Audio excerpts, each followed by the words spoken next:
লন্ডনে থাকা সাজাপ্রাপ্ত আসামি তারেক রহমানকে দেশে ফিরিয়ে আনতে ব্রিটিশ সরকারকে আনুষ্ঠানিক অনুরোধ জানাবে বাংলাদেশ।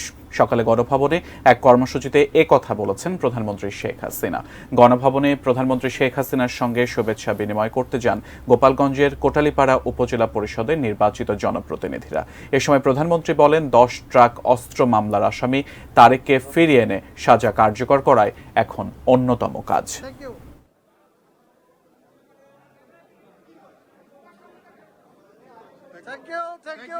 দুর্নীতিতে চ্যাম্পিয়ন সাজাপ্রাপ্ত আসামি সেটাকে এখন আমরা নিয়ে আসবো ব্রিটিশ গভর্নমেন্টের কাছে।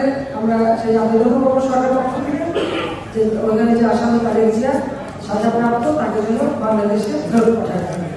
সেই দাবিতে এখন আমরা সেই চিঠিটা দ্রুত সেই ব্যবস্থা নিয়ে দেবো এবং ওখানে নিয়ে এসে এই দেশের সাজাটা বাস্তবায়ন